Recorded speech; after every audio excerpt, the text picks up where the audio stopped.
Aonay ny tontolo mahakasika ny tontolo iainana indray kosa tontolo-sandroany ihany koa ny fanaova sy ny mpiara-miasa eo amin'ny FAPBM sy ny mpitantana valan-javaboary voaro izay misa 20 eto amintsika namaty vola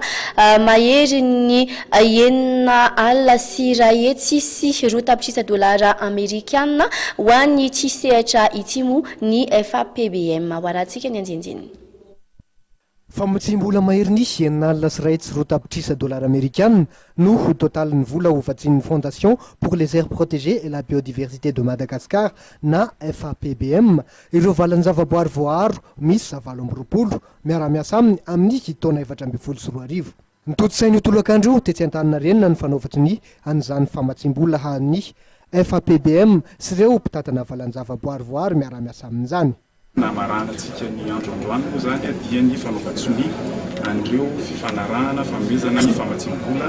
andreo valan-javaboary ireo ary tamin'ity taona manokana ity zany hoe amin'ny 2024 dia niampy anankifito ny valan-javaboary ny Fondation pour les aires protégées famatsim-bola izany hoe eo amin'ny 20 eo zany ny famatsim-bola izay mitetina eo amin'ny alina sy iray hetsy tapitrisa dolara.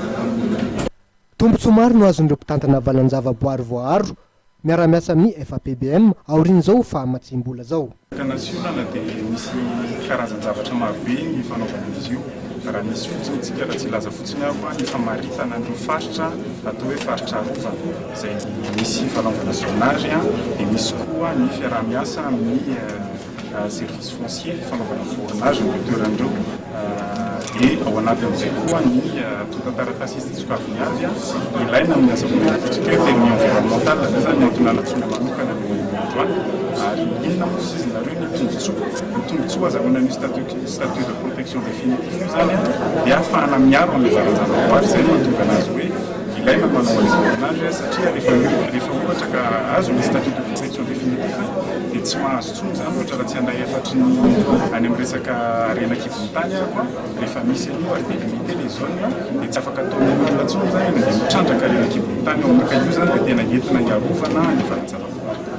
Nanamarika ity fifanaovatsy ny famatsim-bola ity ny atrik'asa izay nahafana nandinika ireo tetik'asa fampandrosoana sy ny fampiasanareo vola ho an'ireo mpitantana faritra voaharo toy ny fikambanana tsy miankina maro samihafa sy ny Madagascar National Parks.